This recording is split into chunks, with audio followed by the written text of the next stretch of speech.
We are back, joined now by the freshman senator from Florida, Republican Marco Rubio. Welcome to the program. Thanks for having me. Good to have you here. So much talk about the Tea Party and the Tea Party's influence in Washington. You were known as a Tea Party senator and candidate, embraced by the Tea Party, but you have your independence from the Tea Party caucus. What has the Tea Party or the Tea Party sentiment, what kind of impact has it had on the debates we're having in Washington? Well, first let's remind ourselves what it was. It was everyday Americans who were tired of the direction of our country, often tired at both parties and the direction both parties had taken our country. And they wanted people to come up here and change that direction. And I think for the first time in quite a while, you're seeing a debate in Washington about how much to cut. In the past, it was about how much to reduce the increases. Now there's a real debate about how much to cut.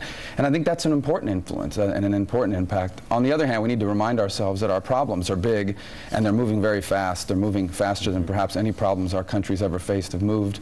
And I think the real risk is, are our problems moving faster than our solutions or our ability to solve them? And that's part of the issues that are overlying all these debates. That it's interesting. Do you describe yourself as a Tea Party senator? Well, first of all, I don't ever run away from the folks who have supported me that are in the Tea Party movement. I don't never ascribe that to myself because I think that the Tea Party movement is a grassroots movement of everyday people that aren't necessarily Republicans. A lot of independents, some Democrats, and they're not of Washington. They want to influence what happens in Washington, but ultimately the principles that I stand on, I think, are principles that people in the Tea Party identify with. But there's a purist streak to the Tea Party, right? Don't compromise. You've even said you don't consider people in Washington serious, I assume Republicans and Democrats, about really taking on the toughest challenges we face. As you think about yourself, are you here to legislate? Are you here to compromise? Well, we're here to make a difference in public policy. Now, here's the thing about compromise. Compromise is a dirty word, and it shouldn't be, but it's become one because in Washington, compromise always seems to be a deal, and that's what it's meant to people over the last 20 years,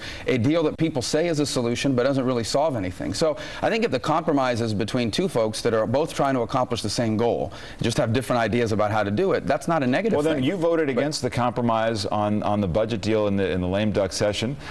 You apparently didn't think that was a good deal, that was a fair compromise. Did the Republican leadership fail you? Well, let me tell you this. First of all, I respect the work that Speaker Boehner put in it. He was in a tough spot. But let's remind ourselves of the last election cycle and what was it about. It was about the fact that we are dealing with major issues in our country, big issues that deserve big solutions. Now, if people like me, who were elected in this wave of 2010 to make a difference, if we don't stand up and say that, who is going to stand up and say that? If folks like me that were elected in 2010 don't come here and say, these big issues, these big problems deserve big solutions, no one's going to say that. Right, but you still have to compromise. I mean, you say he was in a tough spot. He's in a tough spot because you either have the votes or you don't. So you send a statement or you actually compromise and get things done. Which is what Senator Rubio believes in. Well, I think you want to have a compromise. The compromise better do something. My point is these problems have to be solved. To say we just compromise, we compromise for the sake of compromise, that alone, it may get you some short-term lauds in the media, but in the long term, it doesn't accomplish anything. We have to have solutions. You have this debate over raising the debt ceiling, right? The limit on America's credit card. And you've said, no, I'm not going to vote to raise the debt ceiling unless we are serious about making specific cuts and reforms to entitlement spending. Now, the Treasury Secretary has said that this would be a catastrophe, and he says it's irresponsible. This is what he said this week. The idea that the United States would take the risk people start to believe it won't pay our bills is a ridiculous proposition, irresponsible, completely unacceptable basic risk for us to take. Is it irresponsible for you to carry through, to vote? It's irresponsible to continue to borrow $1.6 trillion a year with no plan to end it anytime soon. Look, I marvel at how people in this town run around with their hair on fire because of the potential for a technical default because we don't raise the debt limit, but they don't seem that overly concerned about a real default where we're not paying our debt obligations because we don't have the money.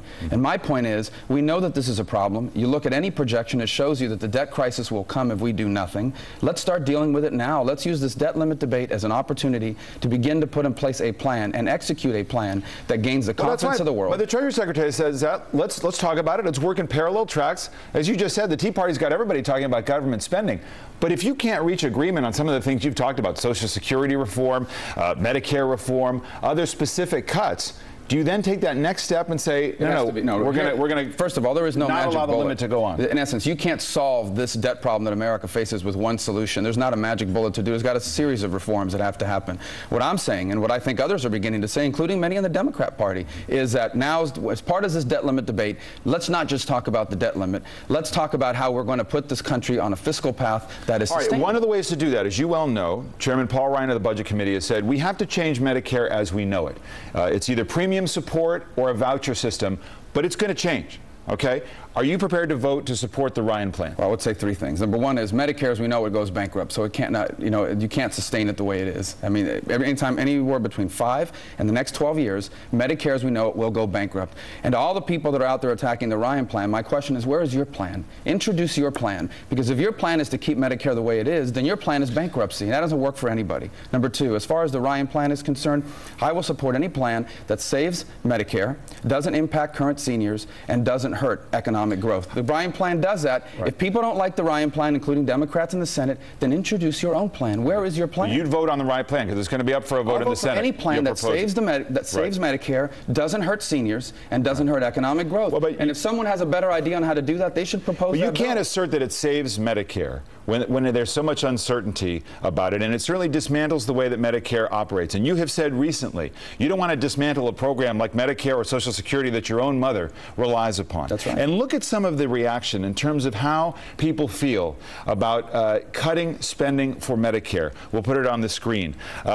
Cutting Medicare spending, 78% opposed. Medicaid spending, 69% opposed. You're not operating in a political vacuum here. You well know that. You are a senator from Florida with a lot of older voters.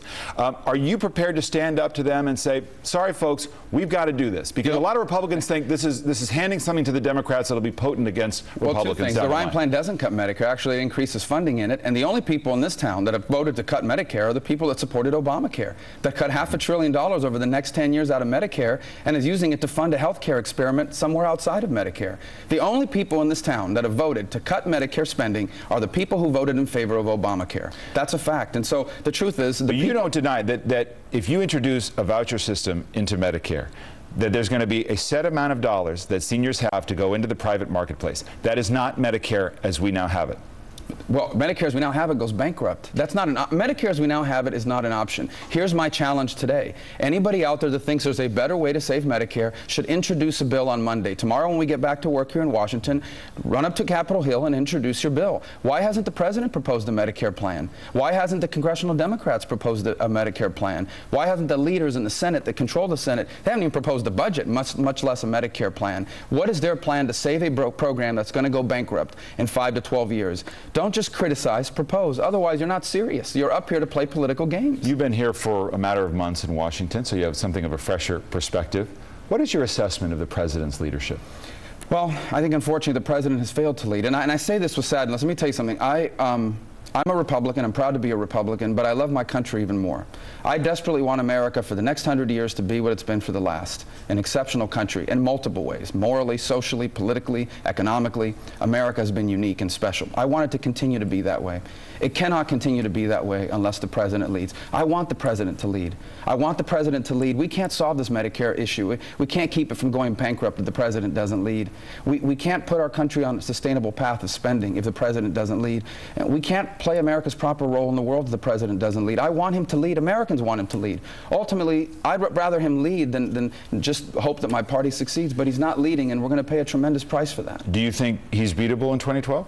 Well, I think he has to lead. If he doesn't lead, I think he should be replaced. But the question is he beatable in 2012? Anyone's beatable in American politics. I learned that myself. All right.